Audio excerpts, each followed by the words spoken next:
Yo, let's really break down one of the wildest implosions in hip-hop media history. What started as biased takes during the Drake-Kendrick beef has snowballed into a full-on career execution for Rory and Mal. And as of mid-November 2025, it's only getting uglier. This whole nightmare kicked off around November 12th to 13th, when screenshots started flooding timelines. Old tweets from Rory Farrell going back to 2011 to 2016, when he was in his early to mid-20s. We're not talking mild jokes that aged poorly. These were straight-up vile. I've never saw a black woman calling Beyonce's name mocking toddler Blue Ivy's hair with "there wasn't a comb on any of these video sets for Blue's hair," saying every black woman has either wanted to, thought about, or actually slept with a white guy, and more in that lane. Over 100 of these surfaced in total for a white guy who spent the last decade plus deeply embedded in black culture, Kappa Alpha Psi fraternity member, managing artist, co-hosting one of the biggest hip-hop pods ever. This hit different. It wasn't just edgy Twitter, it read as genuine anti-blackness and colorism from someone who profited heavily off proximity. Rory's first move, jump into multiple X spaces on November 13th trying to clap back. Big mistake. He started sarcastic, joking, "Yeah, I hate I've been trying to tell y'all," blaming fake screenshots, saying his black ex probably tweeted from his phone, claiming Twitter was private back then. Mal sat right there enabling, asking whose kids won't eat tonight because of tweets. They're going hungry as Fuck out of here, goofball. Whose kids are not Hey, eating? next person. Fuck nigga. Whose kids are not eating? Who else Whose gotta kids are talk to not this eating motherfucker? tonight as a result of those Rocky. tweets? And telling people outrage was a choice Damaris tried to mediate, but it was chaos. Black journalists, fans, even fellow Kappas cooked him live. The spaces went viral for all the wrong reasons. Rory came off arrogant, dismissive, and unwilling to just own it.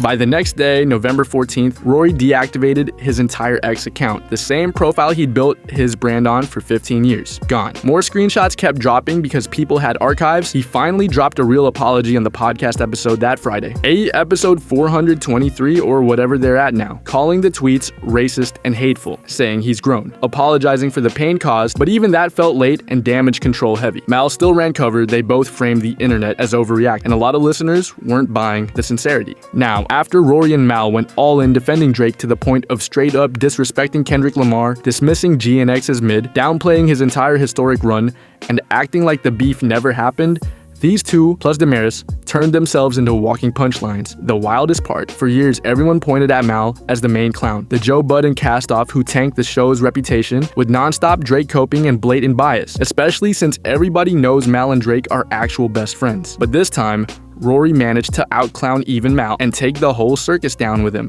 Now put Mal's endless Drake tantrums to the side for a second. This time, it was Damaris who lit the match and Rory who poured the gasoline. It all kicked off on the Monday, November 10th episode when they were breaking down the 2026 Grammy rap nominations. Damaris straight up said she'd be pissed if GNX beat Clip's album in any category, basically arguing Kendrick shouldn't win just because he's been winning too much. The whole crew echoed that soft, let someone else eat energy Joe Budden's pod got cooked for weeks earlier. The Kendrick fans and the culture smelled the bias instantly. Backlash hit hard, and what started as Grammy talks snowballed into the entire show, getting exposed for the same old Drake favoritism. In the span of a few days, those comments opened the floodgates for everything else. Old tweets, weak apologies, all of it. And now, the future of the new Rory and Mal pod is looking real shaky. Enter DJ Academics, who turned this from a cancellation into a full-blown horror movie. Ak and Rory's beef is ancient, everyday struggle era, escalated years ago, when Rory allegedly pulled up to Ak's house, 2019 to 2020 timeframe, and left an envelope in the mailbox while Ak's mom was home. Academic's been salty ever since. On November 14th to 16th, as the tweet drama peaked, Ak seized the moment. He posted candid paparazzi-style photos of Rory out in public with his young kid, park days, doctor appointments, pushing the stroller. Captioned it bragging he's had private investigators tailing Rory for 4.5 years straight. On stream, he went full supervillain. I'll watch him till he dies. I think he only deserves death, joking about sending a new stroller because the kids looked wobbly, talking about planting cameras in the house or people in the child's class. Refused any apology, said he doesn't care about the black women tweets. This was pure personal getback. Joe Budden, the architect who put Rory and Mal on the map back in 2015 to 2016, stayed silent at first, but around November 15th to 16th addressed it on his pod. He called Rory's Saeed Spaces response a straight masterclass in how not to handle backlash. Arrogant, sarcastic, no real accountability. Joe distanced himself completely. No, that's still family. Energy basically said, if their careers crash, he won't lose sleep. Full circle L on the platform that made them stars, while Joe's pod is still one of the biggest in media period. This is why the fall off is so catastrophic. Chaos agents like Academics or Adin, when they catch heat, their fans double down because controversy is the brand. Rory and Mal spent years trying to be the grown men in the room, the respectable insiders with the volume deal, Colin Cowherd's network, big sports media ties, artists, management cred, major guests. That audience is gone forever over the bias plus hypocrisy. The troll audience permanently blocked by Axe Vendetta.